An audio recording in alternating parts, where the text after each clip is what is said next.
Number 44 in 88 film slasher classic range comes 10 to Midnight.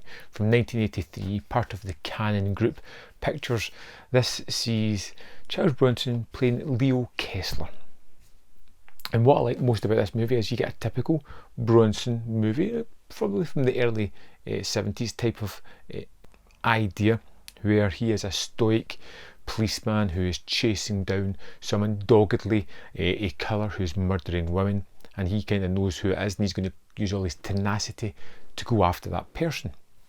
But this one kind of tackles things a little bit differently. It has that basic police procedural aspect about it, the gritty cop, but it also has a slasher aesthetic that it leans very heavily into. And throughout this movie, there is a couple of wonderful set pieces that are really tense and suspenseful.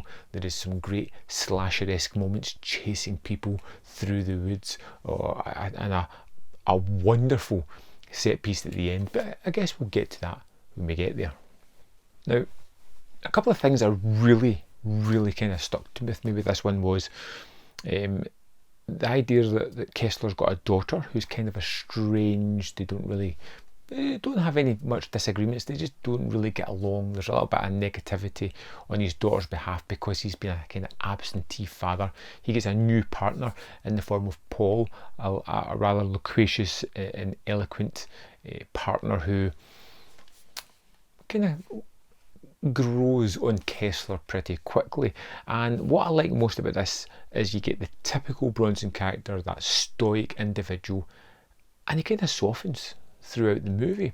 There's a moment where he gives up almost everything for his partner Paul because he made a mistake, and rather than force his partner to do something against his ethical code, he decides to man up and take blame, take ownership of the issues that he has caused.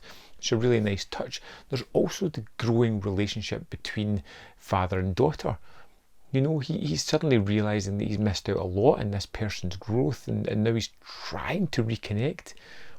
And it doesn't take the typical route of her pushing back. She's kind of wanting it as well. It's wonderful, and there's just little moments that are really fun, like when they're having lunch at the hospital, or when she gets a little bit tipsy, and they're just sharing these kind of moments. And they don't normally exist in these kind of movies, but it's really interesting. Then we have Gene Davis as Warren Stacey, a wonderful antagonist to this movie, a smart individual, a driven individual, a man who is not your kind of snapping killer, one that thinks everything out, knows exactly how to lay down a great cover story and how to set doing about his bloody and disastrous deeds. And when these scenes happen, they're very slasher-esque. They're bloody, even though you don't see too much, because they're really shot terrifically well. The idea of him stripping down to the nude is just kind of bonkers, but makes complete sense within the world that they're in.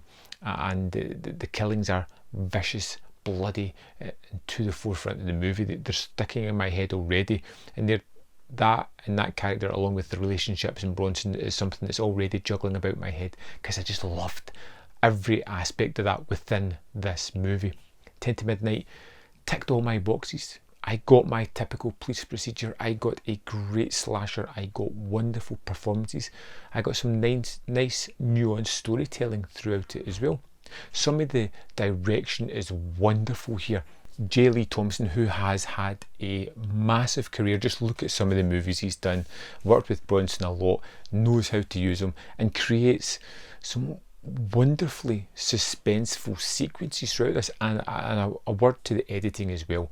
There is some terrific editing in this movie where the killer is being getting glimpses of his transgressions, the things that he's done, flashing up at most inopportune moments, and it's done in a really nice style that just kind of sticks with you. It's punchy, it's kind of shocking, and it's wonderfully staged. This is one of the best slasher classics in the range. I loved it. I had so much fun with it. I was engaged.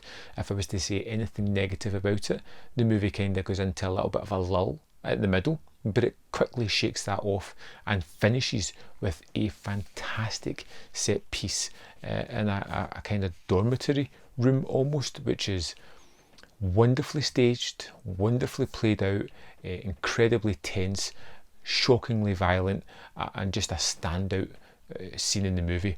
And I really like the ending of this one as well. Wonderful, wonderful. If you haven't seen 10 to Midnight, I can't rate it highly enough. I thought it was terrific, one that I would thoroughly recommend checking out. If you've seen this movie, let me know in the comment box below your thoughts on it, and I will see you next time on Man v Film.